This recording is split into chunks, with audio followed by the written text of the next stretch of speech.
Om ye dharma hetu prabhava hetum desham tathagato yavata desham chayo niroda evam vali mahashramanaye swaha.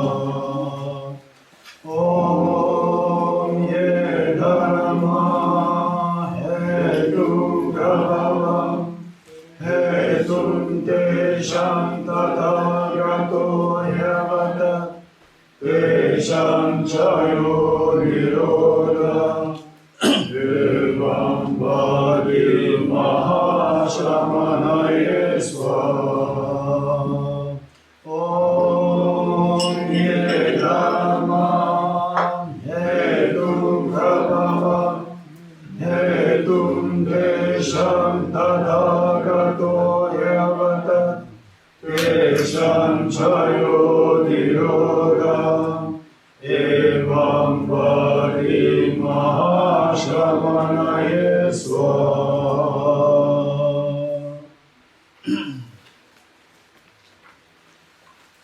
Okay, so up to this point where we covered quite a great deal of materials. Now we will do the four seals of the Buddha's teaching. This will consolidate what we learned thus far. This helps us consolidate, and we talk about the morning prayers. We talk about the three main points. One is renunciation, bodhicitta, wisdom of emptiness, and the single point of meditation. 4 points. We discussed about 2 points, and for this we need to, of course, I briefly explained to you why the 4 points are required. For anybody, whatever practice that you do, whatever dharma practice that you do, say whatever traditions like Sakya, Kaikyu, Yingma, Gedu, it doesn't matter. The point is that we need to have these 4 points in our practice, and you can do even the Goenkaji's meditation practice. Anything is fine. Theravada Buddhism, Chinese Buddhism, Tibetan Buddhism, you can do any practice. The point is that as long as you have these 4 points intact, it's fine. Why do we need the 4 points? Is not for the sake that these are 4 points which are something like intrinsic quality, intrinsic practice required. No, it's not for that purpose. The reason is that we seek fearlessness, which is nirvana. We seek infinite happiness, Buddhahood. Okay. Now to achieve these two, we need these 4 points. Number one, what we learned is that all these problems somehow rooted to the ignorance, the mental defilements.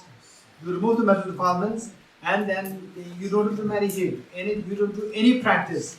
Once the mental defilements are gone, what you seek is already achieved: fearlessness and the infinite happiness. So, how to get into these mental defilements? We come to learn this morning that the mental defilements, the nature, all the mental defilements, somehow they are rooted to the ignorance. Afflictive obscurations, they are rooted to the ignorance, which we learned from the 5 points. And the cognitive obscurations, which is the subtle stain of this ignorance, subtle stain of all the afflictive obscurations. And the worst of which is the self-grasping, stain of the self-grasping ignorance. These two. To get rid of these two, ignorance and subtle stains, we need the light of the wisdom. And the light of the wisdom should have 2 characteristics. One is that this light must be very bright. Number 2, this light must be very steady. The brightness of the light is a metaphor for the sharpness of the intellect, sharpness of your wisdom.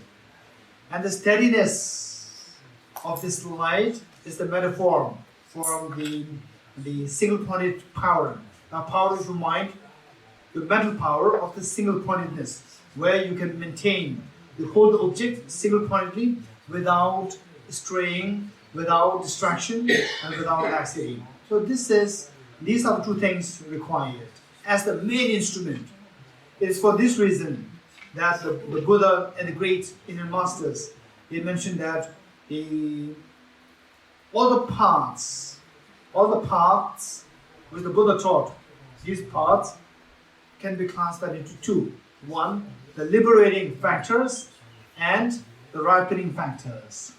Liberating factors meaning the path which actually liberates us from suffering. That path is the light of the wisdom. The wisdom is the liberating path, and all other practices, they are the ripening factors. Ripening factors meaning which helps us to ripen to go towards the liberating path. So what actually liberates us is the wisdom of emptiness, the wisdom. And all the other paths like generosity, ethical discipline, patience, enthusiasm, compassion, so forth, they are all referred to as the liberating paths. Okay. Now with this, say what the Buddha taught. We speak about, say, the liberating path and the ripening path are primarily as the light, the brightness of light and the steadiness of light. The brightness is the wisdom, the sharpness of wisdom, and the steadiness is a single point of meditation. For all our practices, we need these two things. Plus the driving force. To make these two work.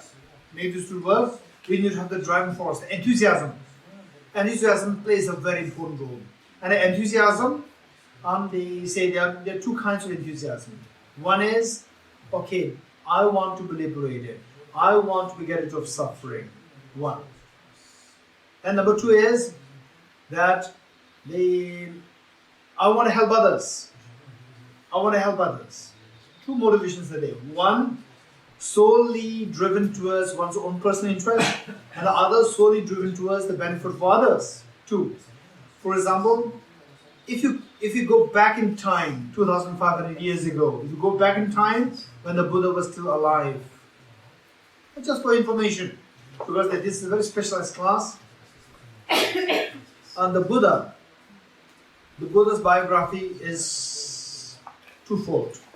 One is the historical biography, and the other one is the unique biography.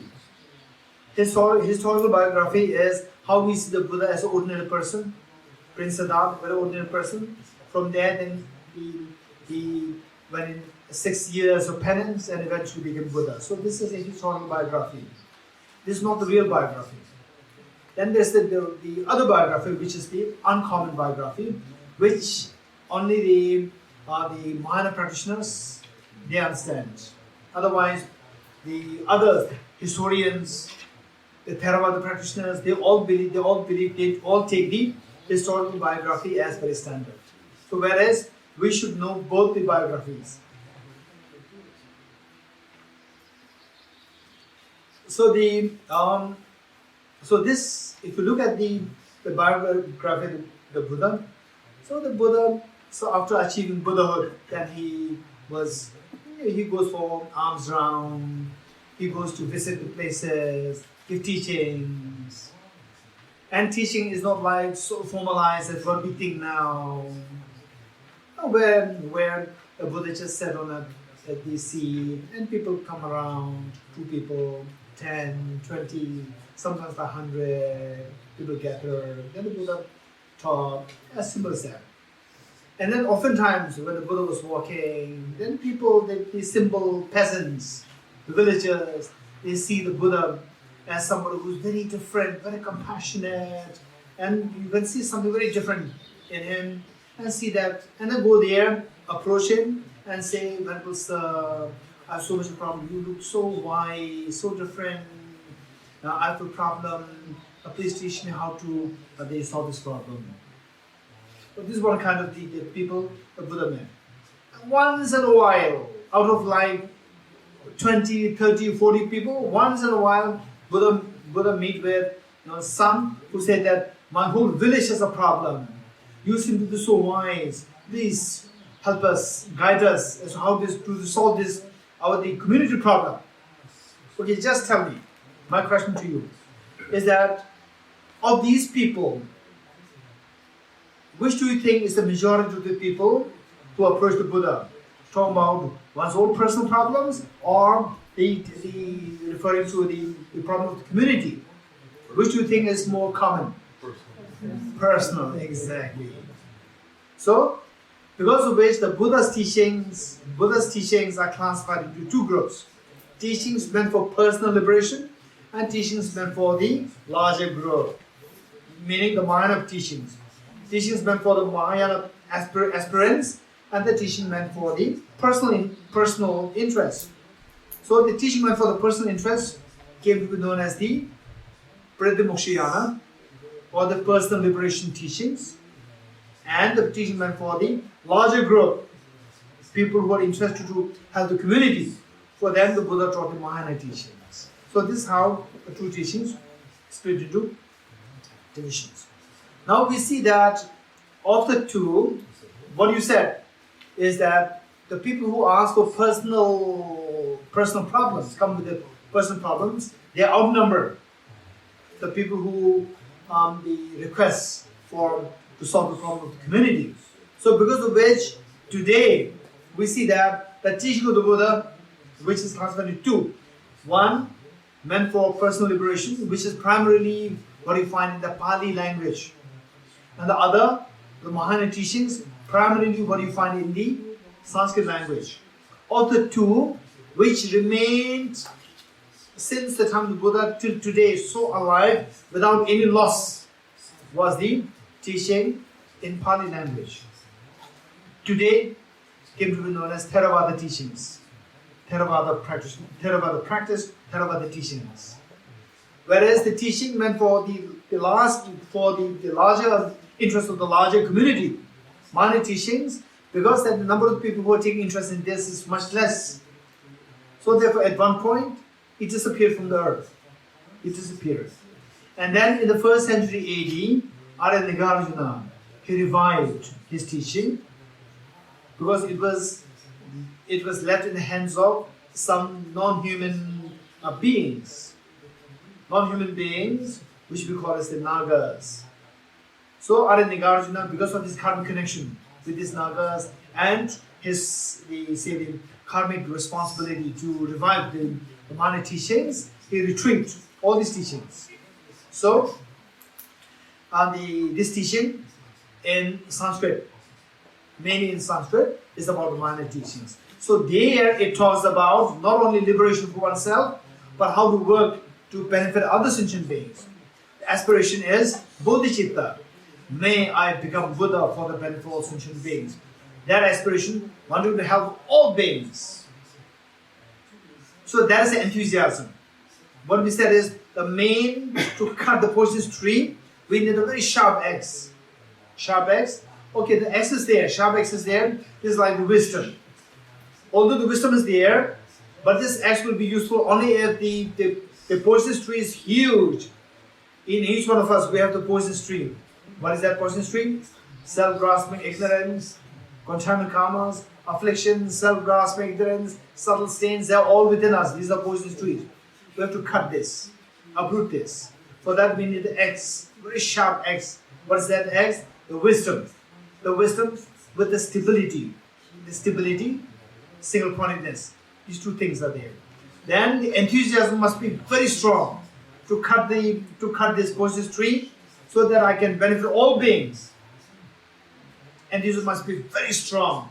That enthusiasm is known as Bodhicitta. Bodhi meaning Buddhahood, full awakening. Chit is the mind. Mind aspiring to achieve the full awakening. That aspiration, for example, the mother who knows that there is a food available in 10 kilometers away from her place, and then if she is by herself, okay, I'm fine, I have simple rice here, it's fine, I don't really have to go there far. But if she has like 10 children who are suffering from hunger, she would not hesitate to run that far. 10 kilometers, 20 kilometers, she would run to get the food. Because of the aspiration is very strong. Aspiration to benefit the children. Likewise, when we think about all sentient beings, then the aspiration becomes very intense. That aspiration, with that aspiration, then you use the axe of the wisdom of emptiness. It will cut not only the afflictive obscurations, but also cut the cognitive obscurations. That way, it will take you to the full awakening, also referred to as the infinite happiness or Buddhahood. Whereas if the aspiration is just for yourself, or just to get rid of my own suffering, your own suffering is created by the what? Afflictive obscurations or cognitive obscurations. Afflictive obscurations. Just to free yourself, you don't need to get rid of the cognitive obscurations. To get rid of the afflictive obscurations, you don't need so much of enthusiasm. Enthusiasm just for personal benefit is good enough. That enthusiasm is known as renunciation. Enthusiasm to free yourself from the suffering is known as renunciation. Enthusiasm to free all beings is known as Bodhicitta. Right? So we need the wisdom. We need this single point of meditation to stabilize the wisdom. We need the Bodhicitta. And to have the experience of Bodhicitta, you must be the experience of the renunciation. Without the renunciation experience, you cannot have the genuine Bodhicitta. So the Bodhicitta must be the aspiration for people like us who are forming the minor path. You must have the Bodhicitta. Bodhicitta must be supported by the renunciation, experience of renunciation. 4. Now, what we're going to do is that first we will go through the renunciation.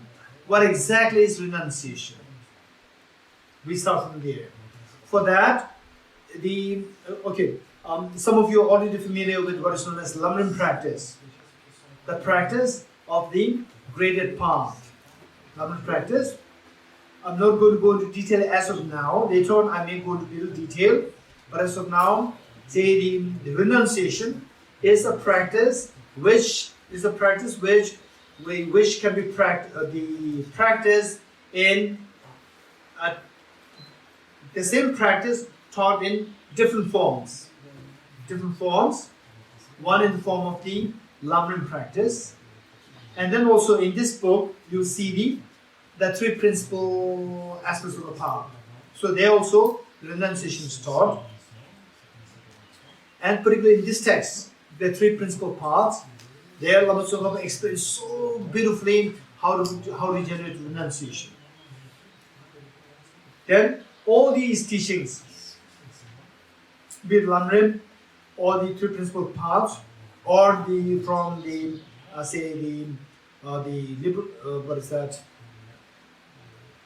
Ornament of Liberation by the Thapol Haje, and then the words of my perfect teacher by the Zapatu Rinpoche. All these teachings, the ground is the Buddha's teachings. Buddha's teachings known as the 4 seals. So we're going to do the 4 seals. If you have these 4 seals, teaching of the 4 seals, this is something common between the Theravada teachings, Tibetan Buddhism, Chinese Buddhism, and all Buddhism. This must be the ground, the practice of the 4 seals. Yet, in the Theravada teaching, they don't talk about the 4 seals, they talk about the 3 seals. In Theravada tradition, they talk about 3 seals. In the minor teachings, we talk about the 4 seals. Actually, this was same. In Mahayana, the 4th one is added. The 4th one is the resultant state. Resultant state is added. So that makes 4. Otherwise, what the Theravada tradition explains is exactly what is explained in the mind. There's no difference at all. And then in terms of explaining what these 4 are, explaining what these 3 are, then the philosophical differences can happen. So there, it is so important for us to know the philosophical variations, the nuances. Okay, so the 4 seals of the Buddha's teachings. 4 seals of Buddha's teachings primarily to cultivate renunciation. Now, without renunciation, bodhicitta is impossible. Without the bodhicitta, the wisdom of emptiness will not have the power. Without the wisdom of the emptiness with the power, it is impossible to cut afflictive obscurations and the cognitive obscurations. If the afflictive obscurations and cognitive obscurations are not cut, impossible to achieve the fearlessness and the infinite happiness. Okay, who wants to achieve fearlessness and infinite happiness? Raise hands. Okay. If you're very okay, my two questions. First question is, who wants to have the infinite happiness and the fearlessness? Raise hands. My second question, who's very serious with this aspiration? Who's very serious with the aspiration? Raise hands. Who's very serious? Everybody's very serious. Yes. How can I achieve the fearless? I want it. But when I say serious, meaning that if you really want to achieve the fearlessness, then you have to do a few things. If you really want to have the infinite happiness, you want to do a few things. Because if you want to experience mangoes, plant mango, don't plant apple seeds. If you want to enjoy strawberry, don't plant apple seeds, plant strawberry seeds. If you want the infinite happiness, plant the seed of the infinite happiness. If you want the fearlessness, plant the seed of the fearlessness. Without planting the seed and expecting fearlessness and expecting infinite happiness, it's like building a castle in the air. So this is where we really need, and then the question arises, how can I have the infinite happiness? How can I have the fearlessness? Okay, this is the meaning of being very serious with these two aspirations. Okay, so first we begin with, okay, before we talk about the four seals, we talk about the renunciation. What does it mean by renunciation? A renunciation, two connotations. One, the very technical understanding of renunciation, and the other, a very basic understanding. Two, first we have to begin with the basic understanding. Okay, anybody, what's the meaning of renunciation? Very quick. Anyone? Yes, Thomas? Practice for the future life. Sorry? Practice for the future life. Okay, practice, say the wanting to do something for the future life. To help more people in the future life. Practice to meet some way to help more the people in future life. Okay, so do practices which will help you more in the future life.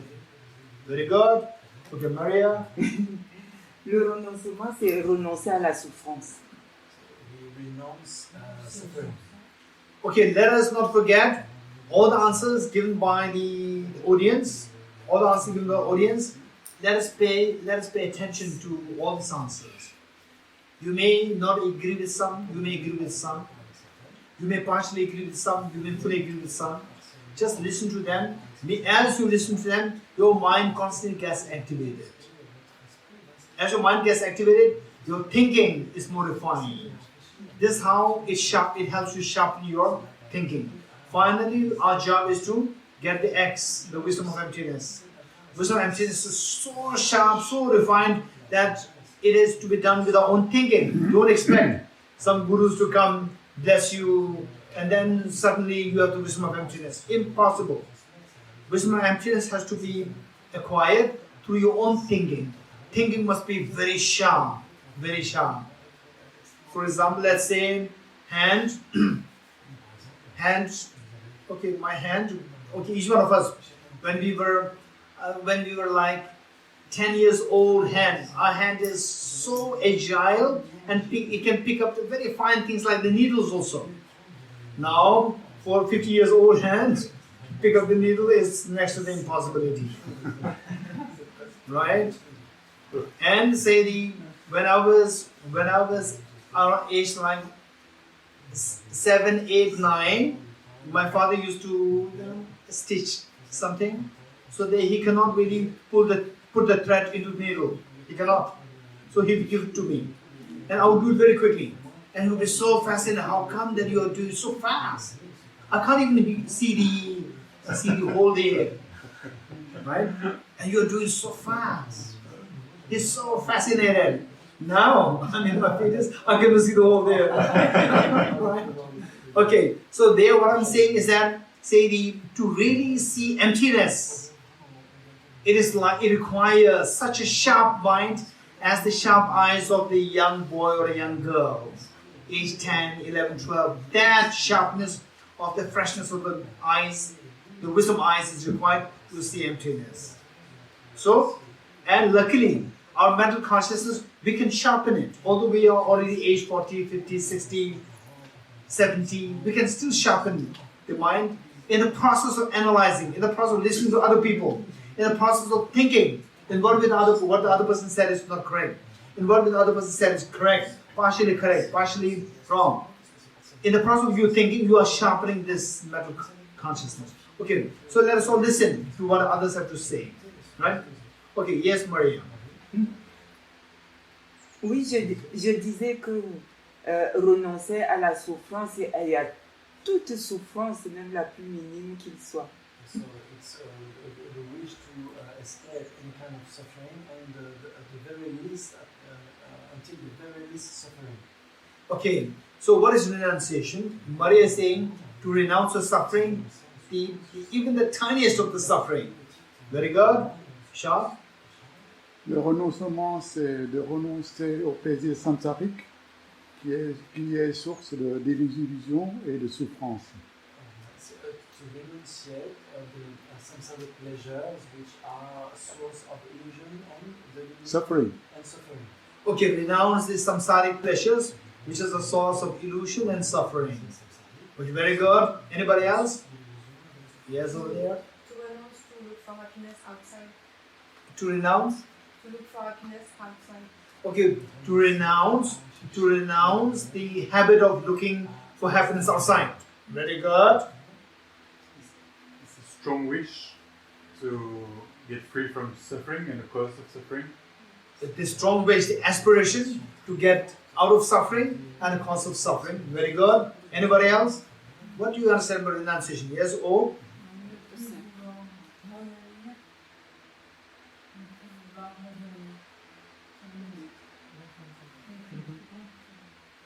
On va parler plus fort. Not to the wish not to come back again. Okay, wish not to come back to France. In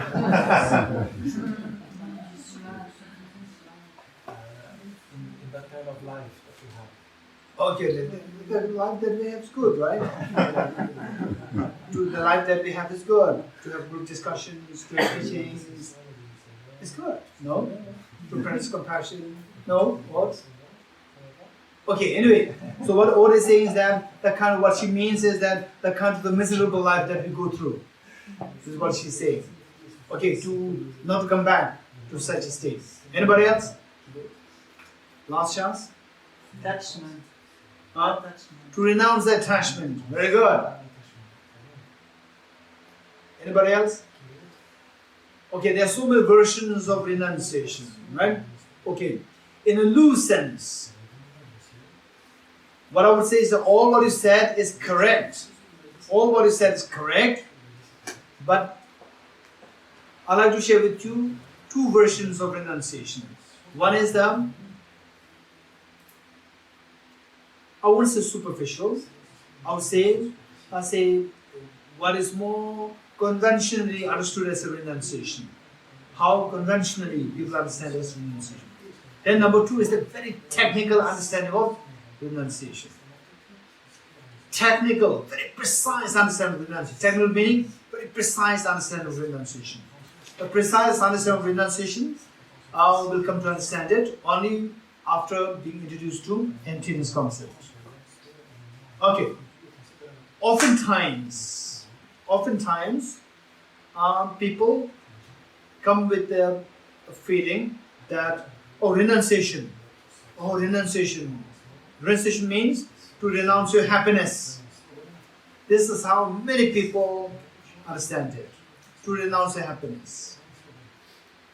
And then because of which, people have the naive understanding that, Buddhism is about renunciation. Buddhism is about self-denial.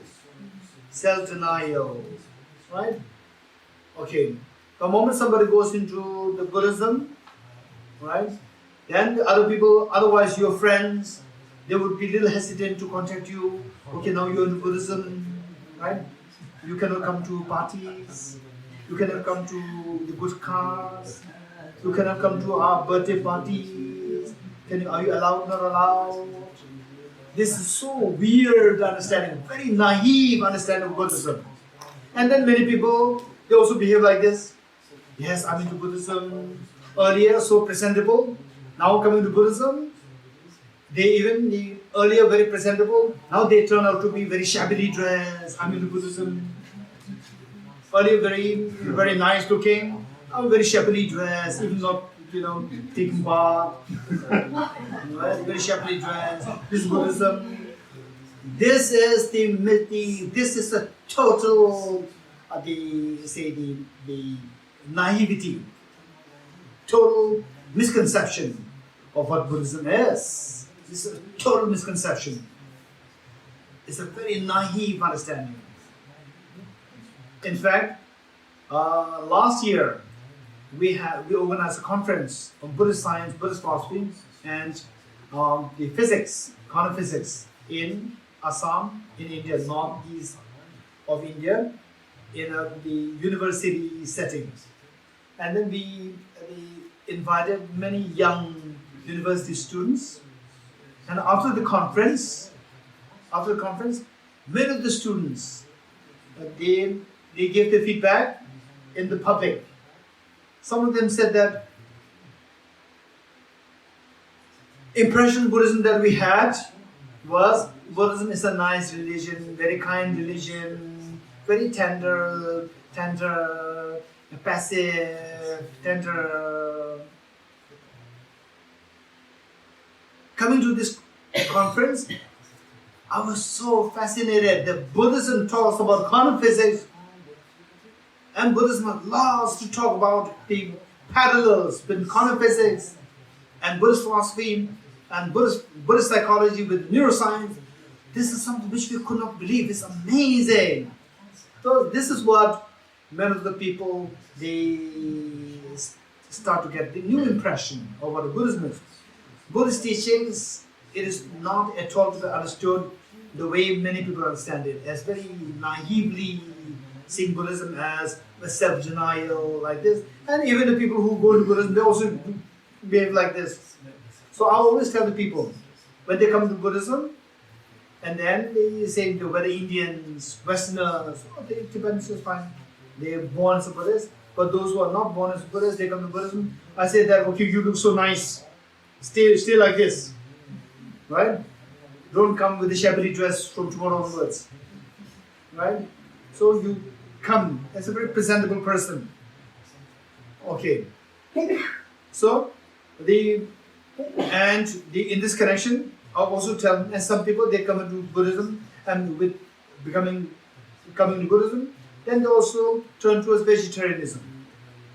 I said it's very good that you turn to vegetarianism, but don't be a bad example. Be a good example. What do you mean by bad or good example?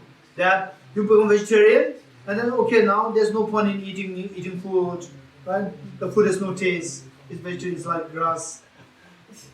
Right? So therefore, just to eat for the sake of filling my stomach, that's it.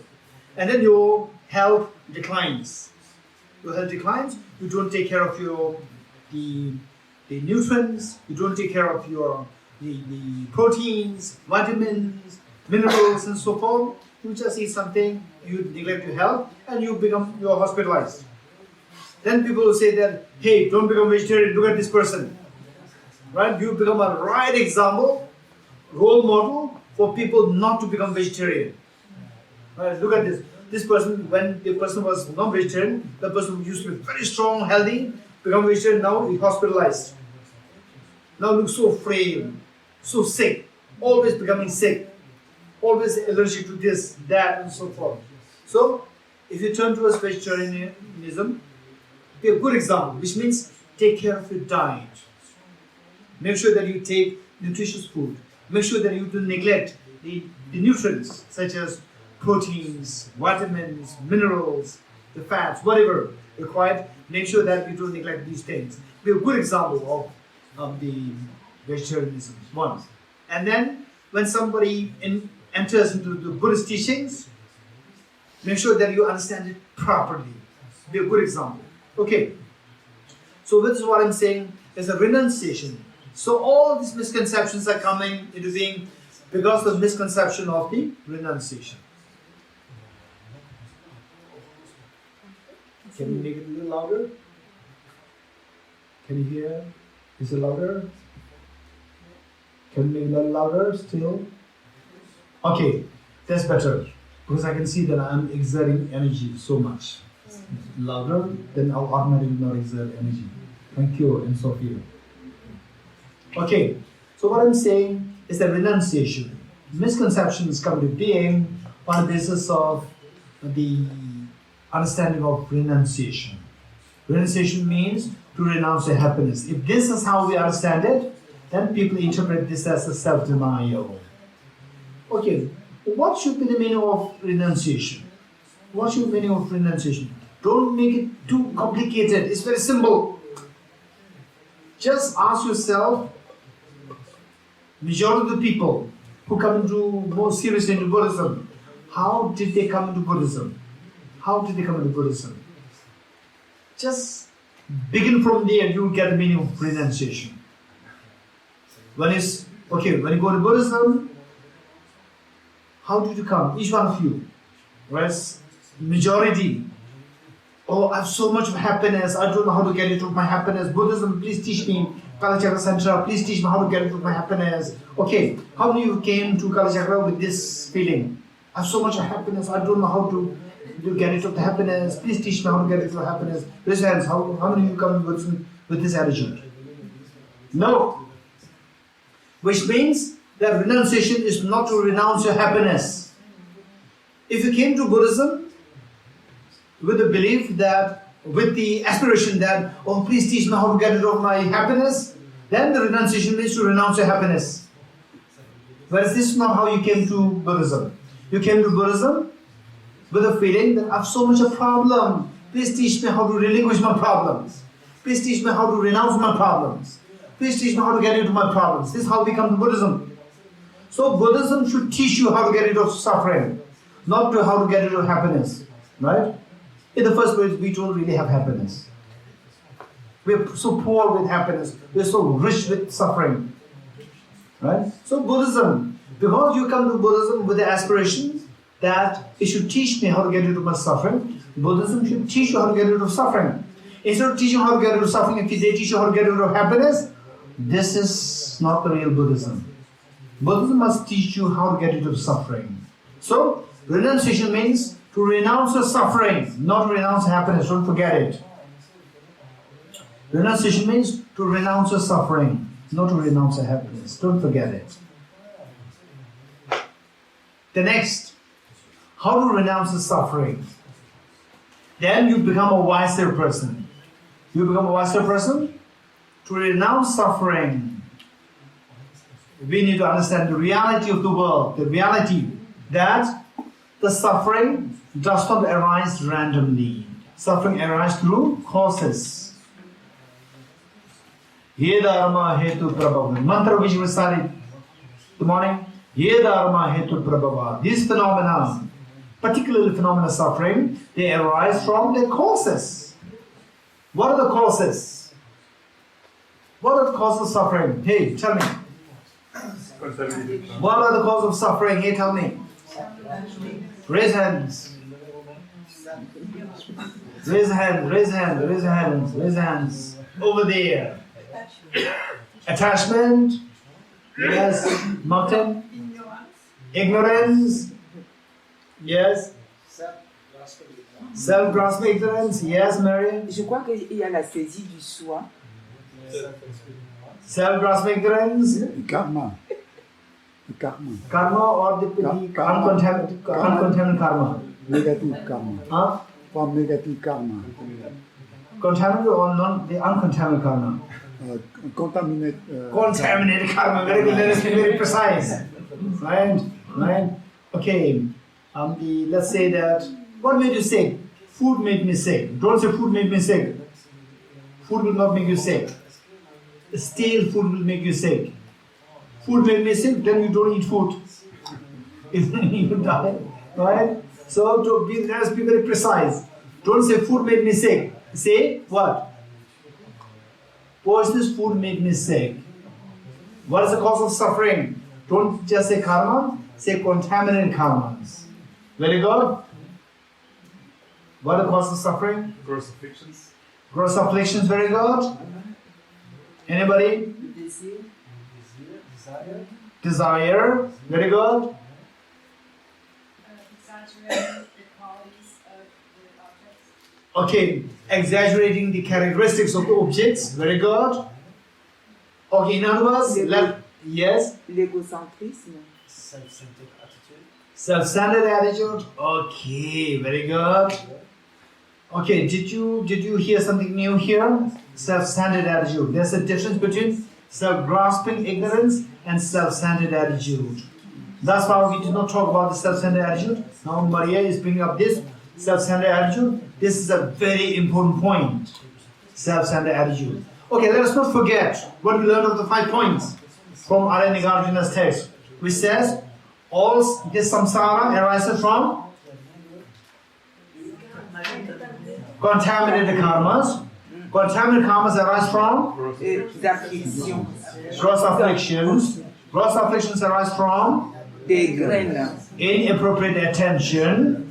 Inappropriate attention arises from self-grasping ignorance. Let us not forget this. You're getting it? Okay, now from what we studied today, from this, we have gone pretty deep into what the Buddha taught. Ye dharma hetu prabhava. All these phenomena arise from their causes. Now we know the suffering arises from the causes. Hetum tesham tathagato hyavata. What these causes are is taught by the Buddha. Okay, what are the causes which the Buddha taught as the cause of suffering? What are the causes? Self-grasping ignorance, inappropriate attention, gross afflictions, contaminated karmas. Very good. These 4 are the things which the Buddha taught as the cause of suffering. Right? Desham chayo nirodha, evam vadi. Desham chayo nirodha. How to bring an end to these causes is also taught by the Buddha. This is a very important statement. How to bring an end to the causes of suffering. What are the causes of suffering? 4 main things. Contaminated karmas, gross afflictions, inappropriate attention, self-grasping ignorance. Okay, now here, this mantra says, Desham chayo nirodha. Bringing an end, cessation of these causes, evam vadi mahashramana is taught, thus taught by the great saint. Okay, what did the great saint, the Buddha, taught? What did he teach? What did he teach? To get rid of these suffering. To get rid of the contaminated karmas, you have to get rid of the gross afflictions. To get rid of gross afflictions, you have to get rid of the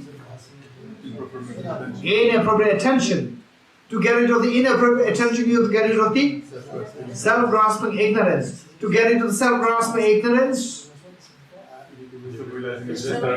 we have to realize emptiness, the wisdom, cultivate the wisdom. Okay, this is the basic framework of the Buddha's teachings. Let us not forget this. Anybody who's following Buddhism, be it somebody follows Theravada Buddhism, which is predominantly in Sri Lanka, Thailand, Burma, Cambodia, and the part of Vietnam, whether somebody follows Theravada Buddhism, whether somebody follows Tibetan Buddhism, Chinese Buddhism, this concept, how the suffering comes into being by these 4 causes, and how the suffering can be undone by undoing the 4 causes, this should be the basic principle that everybody should know. If you don't know this, even if somebody thinks that you are following Tibetan Buddhism, you are not following Tibetan Buddhism. Even if somebody thinks that you are following the Theravada Buddhism, you are not following Theravada Buddhism. Likewise, Chinese Buddhism. So therefore, this is something which is the basic foundation of the Buddha's teachings.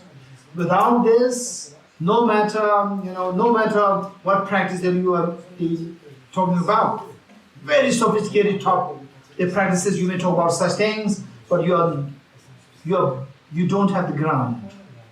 Without the ground, you will end nowhere. Okay, so therefore, say to meet with the correct path is so precious, which the Bodhisattva Shantideva very clearly taught that to meet with the correct path is so rare, So we are all very fortunate that somehow we are connected with the Kalachakra Center, and then somehow we are connected with the teaching of His Holiness the Dalai Lama, and then of course the same Lama Tsongkhapa, Aranyagarjuna, all the great teachers. We are so fortunate that we met with the correct path. Okay, so with this knowing, the renunciation means, now tell me the basic meaning of renunciation. The technical meaning of renunciation, we will understand only if you understand emptiness. That will come later. And whose job is that to remind us what exactly is renunciation? Whose job is that? What exactly is renunciation? No. What exactly is samsara? What exactly is the cognitive obscurations? Okay. So renunciation, the precise exact meaning of renunciation, we have to understand it on the basis of understanding the emptiness. So we have several things. One, exact meaning of renunciation, exact meaning of samsara, exact meaning of cognitive obscurations, and exact meaning of nirvana. These are very technically, we have to know each one of them very precisely. Okay, so what we learned thus far is that renunciation means to renounce the suffering. To renounce the suffering, then the next step is how to renounce it, by renouncing the cause of the suffering. And to know how to renounce the cause of the suffering, we need to identify what the causes are. Okay, anybody who can tell us, share with us, as to the complete form of the cause of suffering. Complete form. Raise your hand, somebody, to tell us what is the complete form of the suffering, the cause of suffering. Very quick.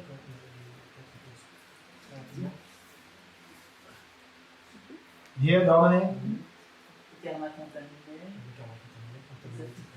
les afflictions grossières, l'intention inappropriée,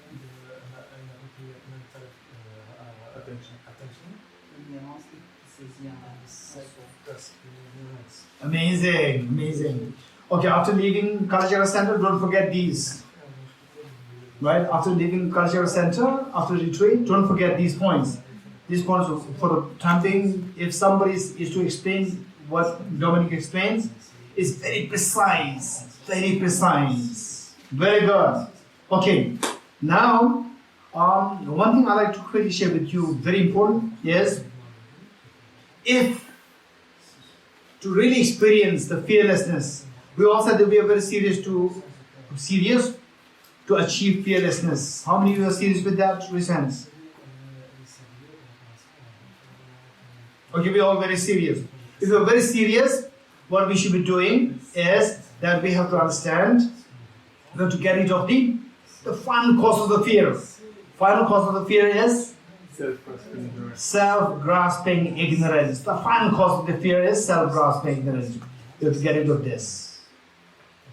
And Maria brought something interesting. What did she bring? Self-centered attitude. She brought this. We never discussed about self-centered attitude thus far, but she brought this self-centered attitude. Okay. What's the role of self-centered attitude? This is what we have to discuss. Who's going to remind me? What's the role of self-centered attitude for creating suffering? Yes, self-centered attitude has a great role to play, but we cannot discuss it now. We can discuss it only later on. Who's going to remind me of that? Yes, Maria, you're going to remind me? Okay. How the self-centered attitude plays a role in creating suffering. In other words, self-grasping ignorance and self-centered attitude, these must come hand in hand together to create the gross afflictions and the contaminant karmas and afflictions. These two must come hand in hand. What we discussed thus far was we only discussed self-grasping this. We did not discuss the self-centered attitude. You getting it? Okay, so this Maria will remind me maybe when we talk about the Bodhicitta. Dans la saisie égocentrique, il y a comment je vais dire, il y a le moi qui est très important.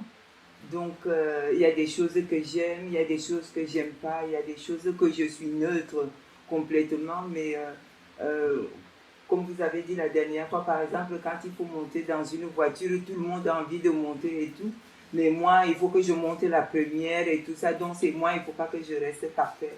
Donc, c'est moi qui est très important, les autres, on verra beaucoup plus tard.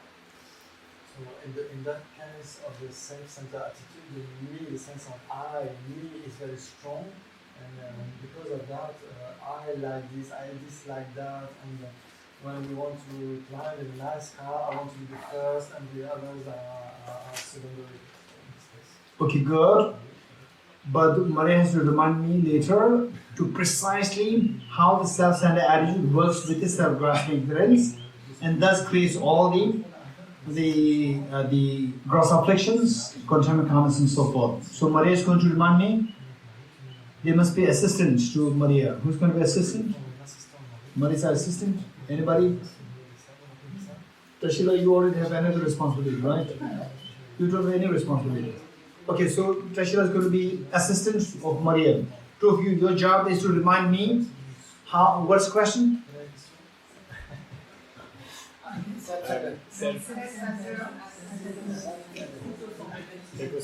Okay, his hands. The Amina.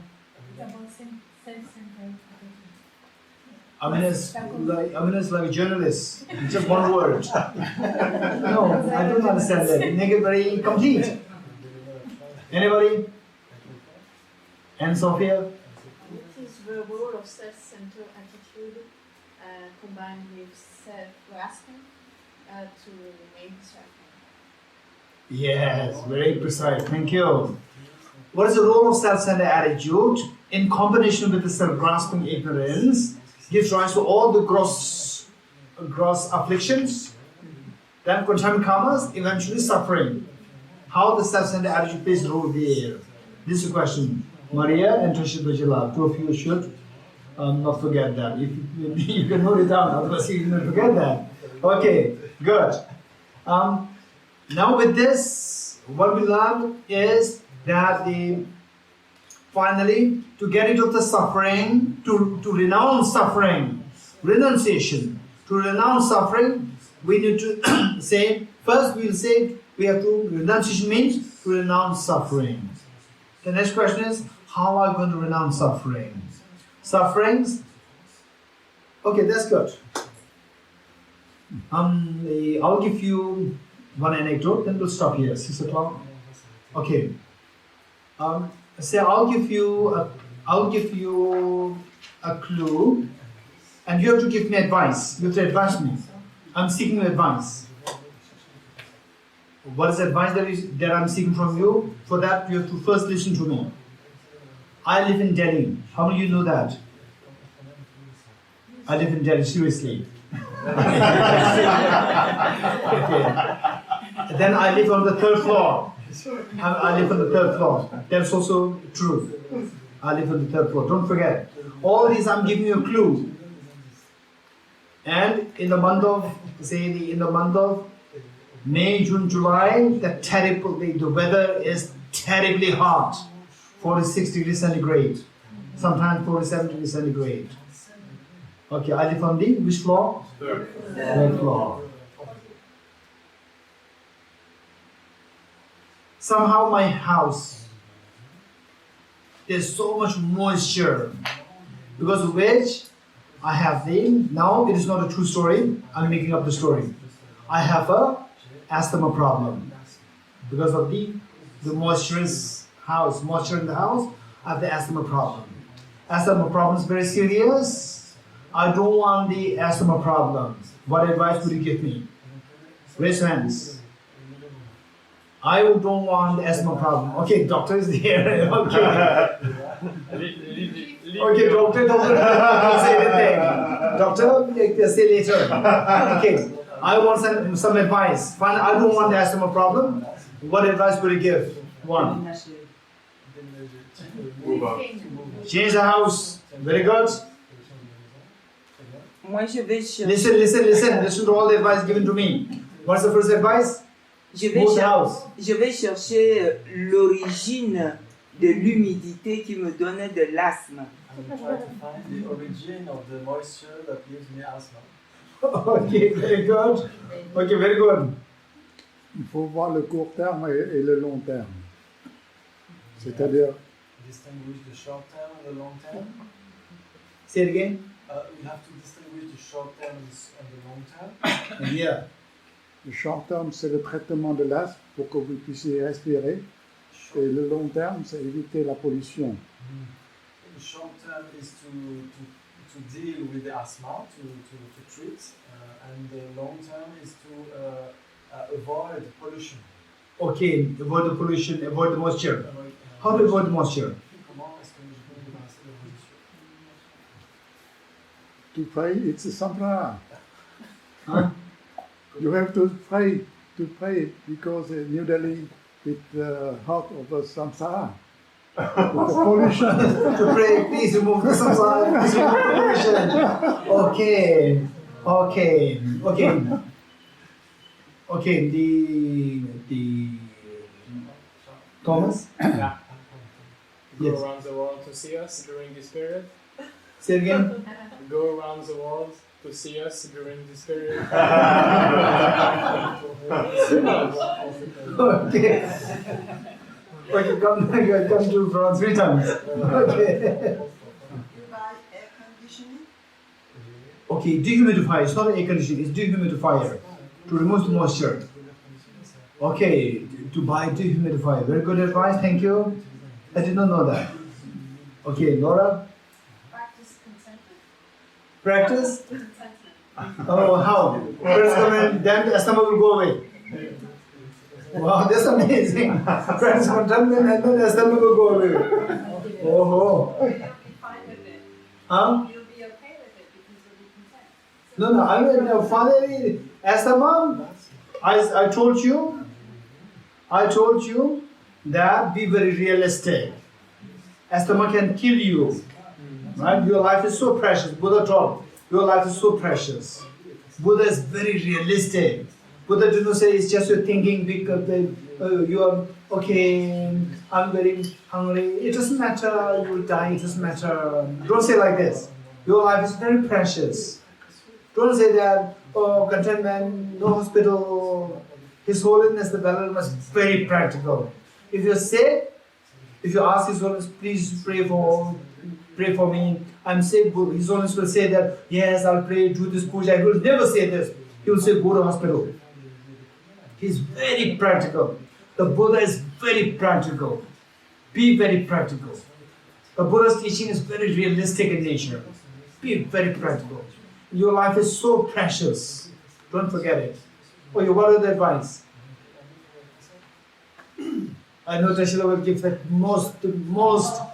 best answer. I know he's going to give the best answer. Anybody else? Anybody else? Not from last year's. Not from Nalin Master's course. Not from last year's. Yes. Okay, take medicines. Go to your next door hospital. We have a very good hospital. The best hospital perhaps in India. The AIMS.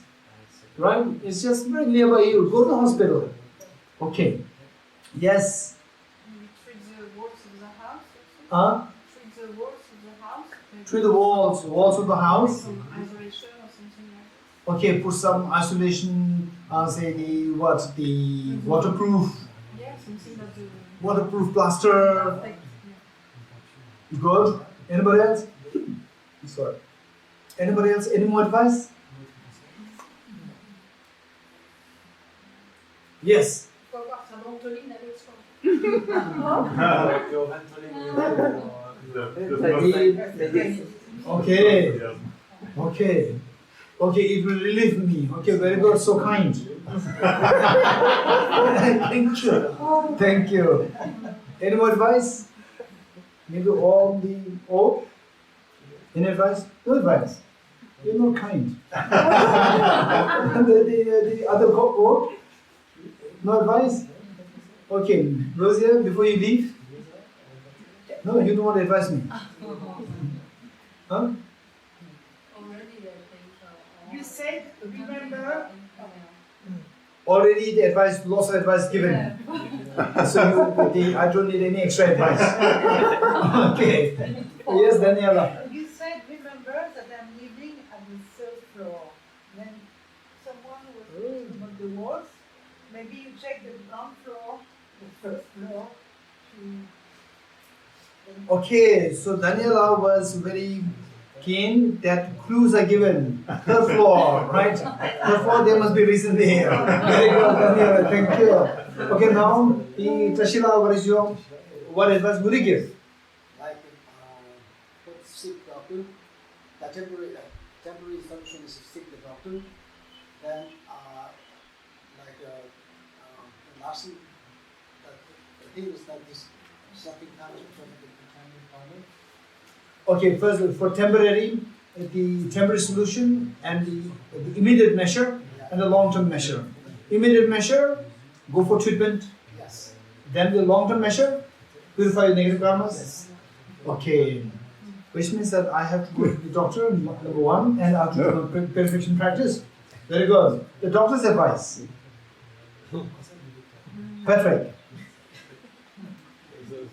The best thing to do is to leave To leave the place. the place. Okay. Because it's impossible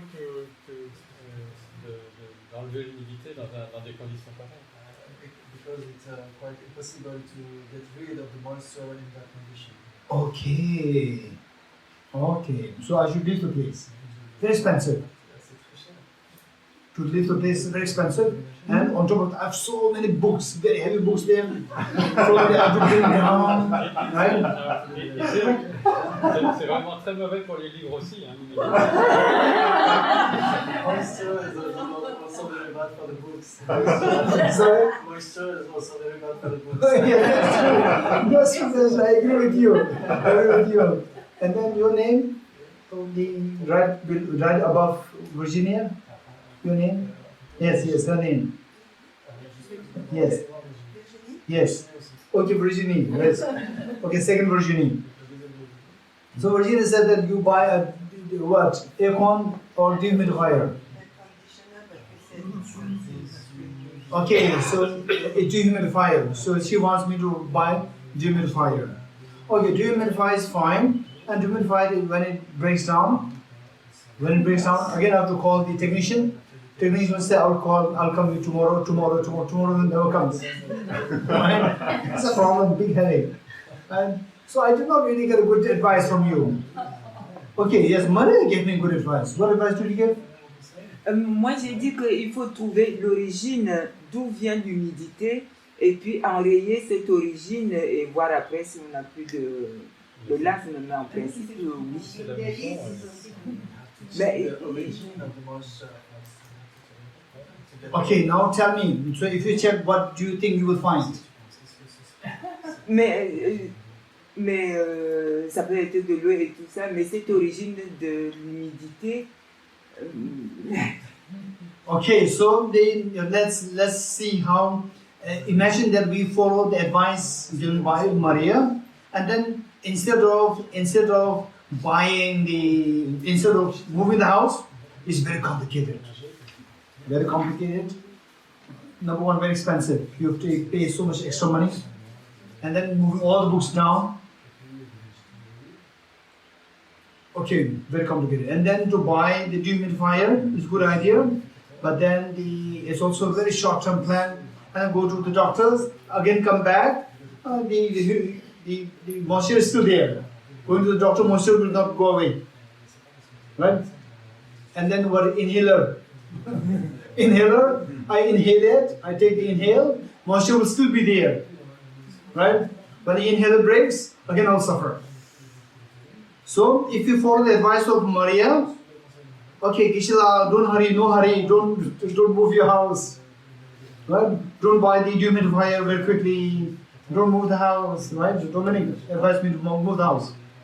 Okay, Just let us first see. You're on the third floor. Third floor means water is not coming from the ground. Oftentimes the water comes from the ground. Then it's very complicated. You're on the third floor, the water is not coming from the ground. So third floor, water coming maybe from the leakage. Right? You said it? Okay, so what Maria said, we look for the cause. What makes the moisture come out? Then Maria discovers that it's not like the water pipe broken where the water is gushing like this. No, if it is gushing, it's so evident. It must be a very mild crack. With a mild crack, water runs very gently and then it gradually makes the whole wall wet.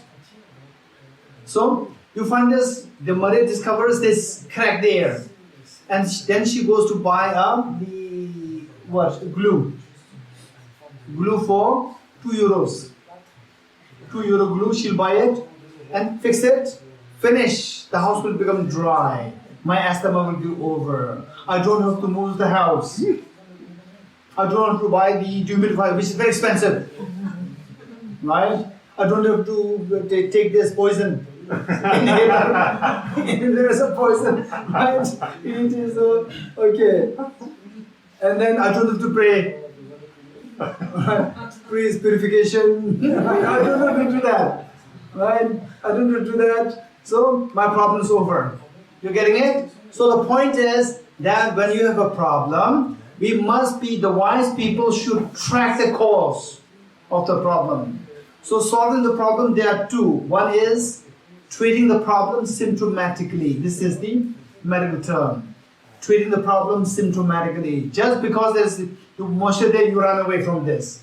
Just because the moisture there, go for the dehumidifier. These are the symptomatic treatment. Just because you have the asthma, go to the doctor. These are all symptomatic treatment. What should be done is track the cause. Track the cause. Once the cause is identified, seal that. Seal that with €2 glue, €2. And the dehumidifier costs you minimum like €200. And moving the house is even worse. Whereas just the glue with €2, it will fix all the problems. So this is where, this is how the Buddha's teachings is so precious.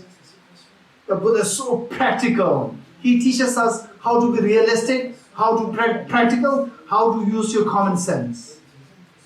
So track the cause.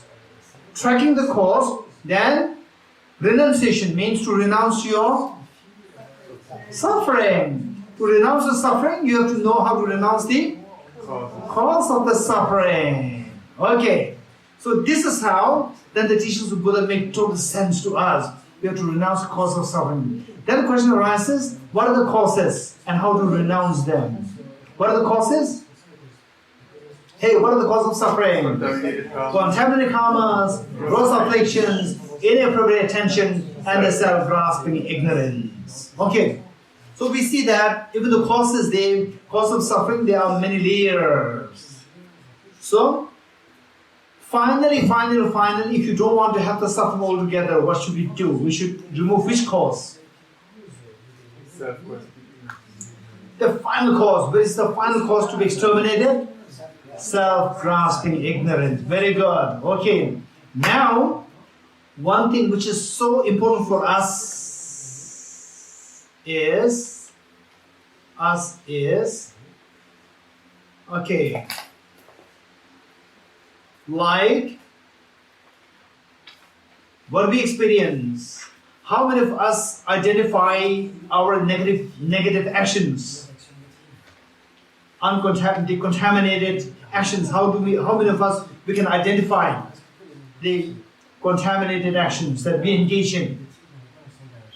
Huh? How many of us identify these hands? Contaminated actions. For example, using harsh words. Right? Your mother tells you, my son, you'll have to have a cup of tea, you must be very tired from the Kalachakra 11 days retreat. Well, tired. Right? You may show anger, you may shout at your mother. This is a non-virtuous, the negative verbal karma. And then physically you show anger. This is the physical negative karma, contaminated karma. And mentally you are already very angry, that is mental karma. So we see that these are the three negative karmas, which is obvious. How many of you know that you become angry? Raise your hands. How many of you know when you become angry? Yes, now I become angry. Okay, now I've already shouted I already used harsh words to somebody. Raise your hands. So we know that the first one, contaminated karmas, this is something obvious. Of course, there are very subtle ones. Keep that aside. Otherwise, the contaminated karmas, to identify them is pretty easy. One. What's next? Gross afflictions. Gross afflictions. Gross afflictions, we can categorize them into two groups. One is attachment, other is aversion. Attachment and aversion. Gross afflictions. Okay, how many of you identify when the attachment arises, when the anger arises, aversion arises? How many of you identify these two when they arise in your mind? Okay, how many of you don't identify these two when they arise in us? We all identify. Very good. That is done. Okay, what is next? Inappropriate attention, exaggerating the qualities of the object. How many of you have exaggerated? How many of you mentally exaggerate qualities of the object? Raise hands. And when you exaggerate, do you identify them or you don't identify them? When you exaggerate. When you exaggerate, you don't identify them. Later on, we identify them. Right? Okay. Say you buy a mug or buy clothes. Oh, it's so nice. It's so nice. Without this, I cannot really live with it. I cannot live without this. It's so nice. After buying this, then you see all defects here, there, so on. So we realized that earlier we exaggerate the qualities of the object, and then later on we discover that. Likewise, the human relationships is very complicated. This is one of the greatest complications. Do you agree with me? Human relationships. First, when you meet, wow, everything is divine. Everything is divine the first time you meet, right? You talk nicely, you go very presentable, both sides. You talk very nice, you talk only positive things. And then after meeting for 1 week, 2 weeks, 1 month, 2 months, then you start seeing the inner, the internal more and more. And then you say, this is the worst person I've met in my life. First, this is the divine. First meeting, it was the divine. Wow, it's so divine, so good. I've never seen such a person in my life. Then after 1 month, 2 months, this is the worst person I've met in my life. Right? Which means that earlier you see the person's divine, that is just exaggeration of the quality of the person, which you fail to identify. When you identify, when you're with a person for a little longer, then you identify these problems. You're getting it? Okay. So this is one thing. What is next? Self-grasping ignorance. How many of you identify the self-grasping ignorance when it arises? Raise hands? No one. Okay, which means self-grasping ignorance does not arise in you. That's amazing. French people, no self-grasping ignorance. Not, you said when it arrives, not later on, maybe sometimes, but not when it arrives. Okay, later on, do you identify self-grasping ignorance, which arose 10 years ago? No? Which means, who knows that it may not have arisen in you at all? It arises all the time. Yeah. It's always present. Okay, so this is a problem. You're getting it? Of the 4 causes, contaminated karmas, gross afflictions, inappropriate attention, we can identify them to a great extent. But the last one, self-grasping ignorance, we cannot identify them. Until you have the experience of emptiness, we will never identify the self-grasping ignorance. Without identifying this, without identifying the problem, you can never get rid of this problem. Without identifying the self-grasping ignorance, we can never get rid of the self-grasping ignorance. You getting it? Okay. Now, to identify the self-grasping ignorance, this is incredibly precious gem for you. If you identify the self-grasping ignorance, seeing that this is the final culprit. Let's say, I'll show you one story. It was, I think, about like 6 years ago in India. A group of terrorists, they attacked one hotel. I think Taj Mahal Hotel in Mumbai. Some of you may be remembering that. The terrorist attack. Then they say one terrorist was arrested alive. And then the terrorist, believe it or not, that terrorist, he was aged about like 20 or 21, believe it or not. He was that young. He was just 20 or 21 years old. Very young boy. And then finally, after arresting him, after about like some trials, after the 7 years of trial, finally he was executed. When he was executed, in the newspapers, people were dancing on the street. Okay, I'm not saying good or bad, I'm not judging anything. What I'm saying is that I'm just sharing with you the reality. That this young boy was executed, and then when this news came out, people were dancing on the street, which also came out in the next day newspaper. Okay, tell me.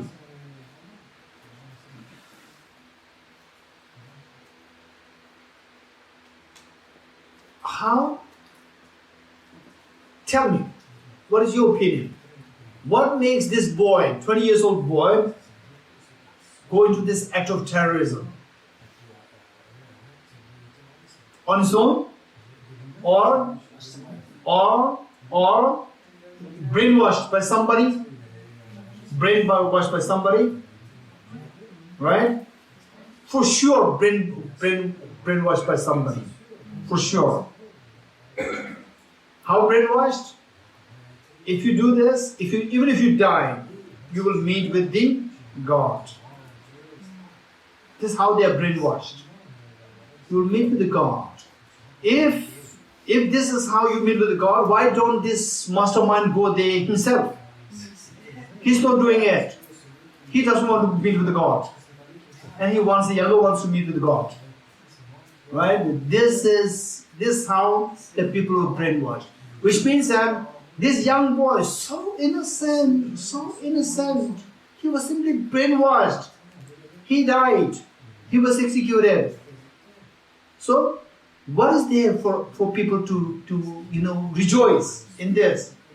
Because even though he died, as long as the mastermind is there, more young boys will be sent. As long as the mastermind is there. Do you agree with me?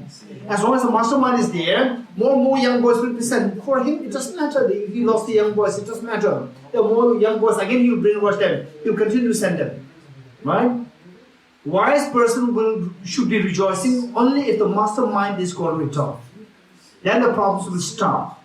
Whereas removing these young boys, executing them, this is just nothing. It does not help. It does not help the people in any way. Because the mastermind is there. The source of the problem is there. Likewise, as long as the self-grasping ignorance is not touched, as long as self-grasping ignorance, which is the mastermind of all these, for example, our bad habits. For example, we go into alcoholism. We go into, say the bad habits, any kind of bad habits, for attachment to the food, or anything. All these, the mastermind is the self-grasping ignorance. And to identify this self-grasping is so difficult. Yet, once you identify them, this is such a joy for us that we have got hold of the mastermind. Now, even your bad habits can easily be got rid of by getting rid of the mastermind. What is the mastermind? In the case of the mental afflictions? Self-grasping ignorance. This is the mastermind. To get hold of the mastermind, what should we do? Is that we should take care of the grosser causes. We should get rid of the grosser causes to the great extent. But in order to get hold of the mastermind. First we have to, for example, if there is the mastermind there, mastermind will be surrounded by many other people. So first somehow we have to attack the whole area, and then go closer towards the mastermind place. This is how we have to approach. Likewise, first we have to tackle the gross contaminated karmas. Then we tackle the afflictions, gross afflictions. Then we tackle the okay, first we have to deal with the gross affliction, the contaminated karmas. Then we go deeper into the gross afflictions. Then we go deeper into the inappropriate attention. Then we will get hold of the mastermind. What is that? Self-grasping. This is how we tackle the self-grasping ignorance. Once the self-grasping ignorance is gone rid of, all our bad habits can easily be gone rid of. Otherwise, till that point, till we get hold of the self-grasping ignorance, trying to get rid of the other problems, there's so much of problems. We have to struggle. Whereas, if we get a hold of the mastermind, then we don't have to struggle. So, say, undoing our bad habits, undoing our negative thoughts. Okay, from today onwards, I'll be kind towards my mother, I'll be kind towards my father, I'll be kind towards my friends. And again, next day, your friend talks harshly to you. Okay, I promise I should be kind. Again, your anger arises. So much struggle is there. But if you get hold of mastermind within you, self-grasping ignorance, you don't go through all these hardships. It's so easy to get into all these, the bad habits very easily. Okay, so for that matter, what we come to learn today is that if you really want to get into all the fears, we need to learn, if you want to renounce the suffering, we need to learn how to renounce causes of the suffering. You getting it? And to renounce cause of suffering, we need to identify the cause of suffering. And the cause of suffering, to really touch to the root, the mastermind. What's the mastermind for all the suffering? Self-grasping ignorance. To really grab this self-grasping ignorance, we have to first, what is the English word? There's one English word. First you capture a large area. Then you, what is that? So the mastermind is there, inside there. Then you get closer towards the center where the mastermind is hiding.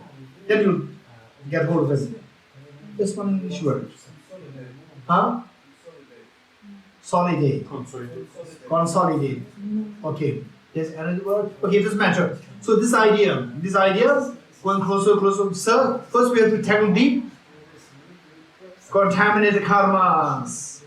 Then we contaminate the deeper. We tackle the gross afflictions. Then we tackle the inappropriate attention. Only then we can tackle the self-grasping ignorance, the mastermind. You getting it?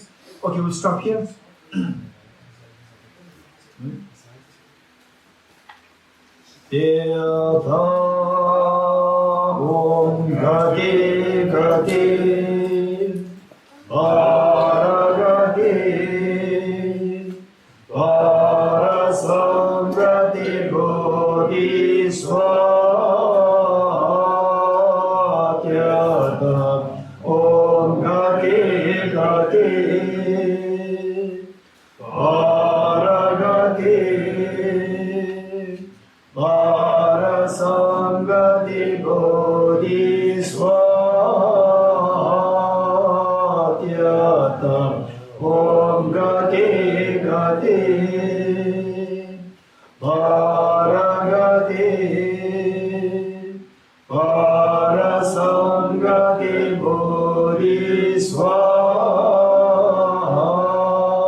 Good dedication.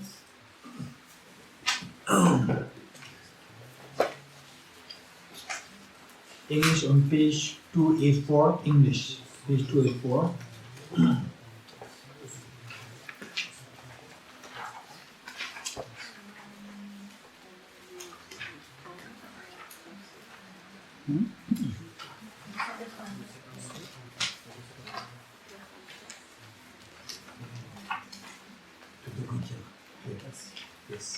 Which page? This Okay, page 10. Same page. It's amazing. Wow. Okay, page 284. In the land encircled by snow mountains, you are the source of all happiness good. All powerful changes in Tenzin Gyatso, please remain until samsara ends. Just as a brave Manjushri in Samadabhadra too realize these things as they are. Also, I dedicate all these merits in the best way that I may follow the perfect example. I dedicate all these roots of virtue with the dedication praised as the best by all the Buddhas who appeared in the 3 times, so that I might perform the noble Bodhisattva's deeds. Chanjo Sanjo Remboche Mangya Banam Ke Gyuruchi Gyabanyam Banebayam Goni Kondo Tebaisho. May the Supreme Bodhicitta, that is not arisen, arise and grow, and may that which has arisen not diminish but increase forevermore. As long as space remains, as long as sentient beings remain, until then may I truly remain with this further beautiful world. Due to the merits of these virtuous actions, may I quickly attain the state of a Guru Buddha, and lead all beings without exception into that enlightened state. I dedicate the merit thus gathered towards the realization of the deeds and the prayers of all the Buddhas and Bodhisattvas of the 3 times, and to the whole Dharma of teaching and realization. Man, all are through the force of this marriage, never separate from the 4 wheels of the Mahayana vehicle, and accomplish all the stages of path, renunciation, bodhicitta, perfect in the 2 stages. With the wish to free all beings, I shall always go for refuge to the Buddha, Dharma, and Sangha until I reach full enlightenment. Inspired by wisdom and compassion, today in the Buddha's presence, I generate the mind of full awakening for the benefit of all sentient beings. I go for refuge to the Triple Chain, I confess the negativities individually, I rejoice in the virtues of all the beings, I hold the precious Buddha in my heart. A path of unity and compassion is loosely explained by the protector Buddha, Dharma, and the beings from Snowland. Through the lotus hold the Tenzin Gyatso, we supplicate that the pure wishes are fulfilled spontaneously. May the operations of evil thoughts and deeds of the negative forces of humans or non-humans, who help manage through perverted prayers, against the teachings of the Buddhas be truly vanquished through the power of truth of the 3 jewels. In all my lives, never separated from perfect gurus, may enjoy the magnificent Dharma by completing the qualities and stages in the past, may truly attain the state of Vajradhara. Throughout my future lifetimes, may I always be guided by a Manjushri and be able to uphold the Dharma in general and the teachings of the Damdul tradition in particular, even in the course of my life.